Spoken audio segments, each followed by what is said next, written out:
Hello everyone, welcome to ई विद्यार्थी। My name is वर्षा और इस वीडियो के साथ हम स्टार्ट कर रहे हैं हमारे ज्योग्राफी का चैप्टर नंबर 2।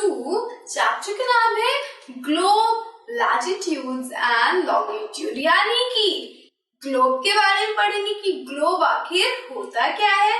दूसरी चीज बात करेंगे लैटिट्यूड्स की एंड फिर बात करेंगे लॉन्गिट्यूड्स की। तो सबसे पहले हम क्या करते हैं, इस चैप्टर का एक ओवरव्यू ले लेते हैं और समझते हैं कि इस चैप्टर में क्या क्या हमें पढ़ना है। तो आइए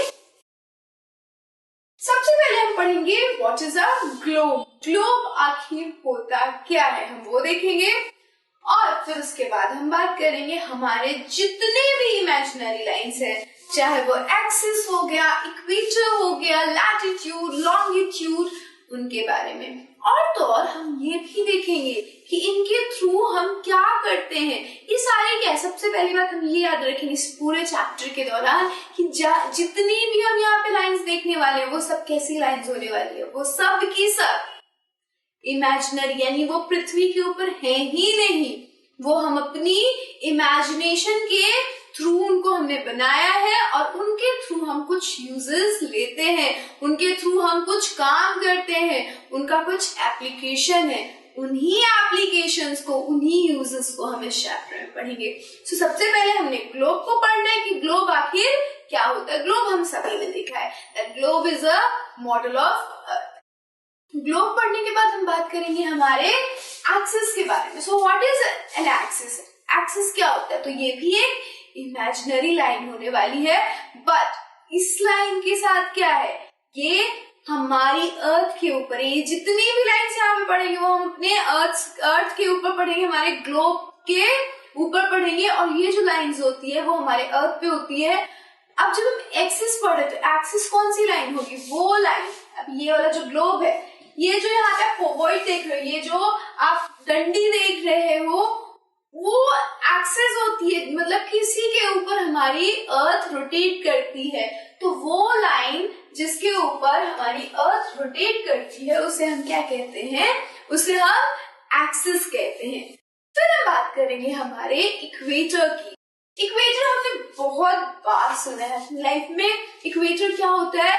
तो वो लाइन जो अर्थ को दो इक्वल हिस्सों में डिवाइड कर दे, दो इक्वल हिस्सों में डिवाइड कर दे, उसको इक्वेटर कहते हैं। और इसी इक्वेटर के बारे में हमें समझना है। उससे बड़ी बात, ये जो इक्वेटर होती है इट इज ऑल्सो लैटिट्यूड। ये क्या, ये भी एक लैटिट्यूड है।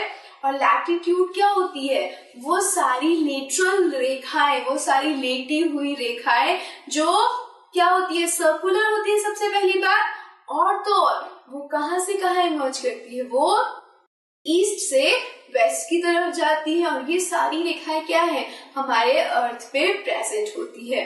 इसके बाद इस इक्वेटर के बाद हम देखेंगे इंपॉर्टेंट पैरेलल्स ऑफ लैटिट्यूड, यानी कि हम ये भी बात करेंगे कि कुछ इंपॉर्टेंट लैटिट्यूड्स होते हैं, कुछ ऐसी इंपॉर्टेंट रेखाएं होती हैं, उनकी बात करेंगे वो कौन कौन सी ऐसी रेखाएं, क्योंकि हम सभी को याद नहीं रख सकते हैं। तो जो इम्पोर्टेंट है, जो मेन है, उनको हम पढ़ेंगे और उन्हीं के थ्रू हम बाकियों को समझने की कोशिश करेंगे। अर्थ के जितनी भी चीजें हैं इनसे रिलेटेड उनको समझने की कोशिश करेंगे। अब आप कहोगे लैटिट्यूड से क्या रिलेशन होगा अर्थ का? बहुत बड़ा है। हमारे जो अर्थ है वो टिल्टेड है अपनी एक्सिस पे, और इसी की वजह से क्या हो रहे हैं, यहाँ पे सीजन्स चेंज हो रहे होंगे, आप अभी अगले चैप्टर में देखोगे। और तो और आप ये भी देखोगे कि डिफरेंट इलाकों में, डिफरेंट लैटिट्यूड्स पे डिफरेंट तरीके का सीजन होगा। और इसी वजह से कई बार इन्हें हम क्या कर देते हैं, हीट जोन में डिवाइड कर देते हैं इन्हीं लैटिट्यूड को। तो हीट जोन का मतलब ये है कि उस लैटिट्यूड के बीच में कैसी मौसम है, कैसा टेम्परेचर है, यानी कि टेम्परेचर ज्यादा है या ठंडा है। तो हम देखेंगे हमने अपने पूरे अर्थ को, पूरे लैटिट्यूड्स को 3 डिफरेंट हीट जोन में बांटा है। कौन कौन सी हीट जोन में बांटा है? सबसे पहला हो जाएगा हमारा टॉरिड जोन। ये जो जोन है, हमारे जो टॉरिड जोन है, it is the most heated zone. यहीं पे सबसे ज्यादा आपको हीट देखने को मिलेगी। यहीं पे लोग क्या है, गर्मी ज्यादा महसूस करते हैं। और क्यों करते हैं वो भी हम देखेंगे। दूसरा जोन हो जाता है हमारा टेम्परेट जोन। टेम्परेट का मतलब ही है मॉडरेट क्लाइमेट, यानी कि यहाँ पे ठंड भी उतनी ही पड़ेगी जितनी गर्मी। और तो और लास्टली हम देखेंगे फ्रिज जोन, यानी वो इलाके जहाँ पे फ्रिज जैसा मौसम है। कभी आपने अपने फ्रिज में हाथ रख के देखा है, जो फ्रीजर वाला एरिया होता है, फ्रिज तो सबने, रेफ्रिजरेटर के अंदर तो सब डालते हैं हाथ, रेफ्रिजरेटर के अंदर जो हमारा एक सेक्शन होता है जिसके अंदर सिर्फ हम बर्फ जमाते हैं, उसकी बात मैं कर रही हूँ। सो उस एरिया में क्या होता है, बर्फ होता है और अगर आप हाथ डाल तो बहुत जल्दी ठंडी लगती है। तो ऐसी ही ठंडी आपको हमारे अर्थ के कुछ लैटिट्यूड्स पे देखने को मिलेगी। हम उन लैटिट्यूड्स को भी समझेंगे। इसके बाद हम बात करेंगे लॉन्गिट्यूड्स की, कि जितनी भी लॉन्ग रेखाएं हैं जो कि नॉर्थ से साउथ तक आएंगी उनको हम लॉन्गिट्यूड कहेंगे। ये जो होता है, ये जितनी भी रेखाएं होती है, ये जो रेखाएं होगी वो क्या करती है, वो टाइम को भी क्या करेंगी, टाइम इनसे चलती है, टाइम इनके ऊपर होता है। वो कैसे होता है वो भी हम देखेंगे। लॉन्गिट्यूड में एक आप देखेंगे प्राइम मेरिडियन, प्राइम मेरिडियन जो कि 0 डिग्री लॉन्गिट्यूड होता है। और ये जो प्राइम मेरिडियन है ना हमारा, वो हमारे अर्थ को 2 हिस्सों में बांटता है। एक ईस्टर्न हेमिस्फीयर और दूसरा हो जाता है वेस्टर्न हेमिस्फीयर। ये लॉन्गिट्यूड 180 होती है। ईस्टर्न हेमिस्फीयर में 180, वेस्टर्न हेमिस्फीयर में 180, टोटल 360 लॉन्गिट्यूड्स होंगी।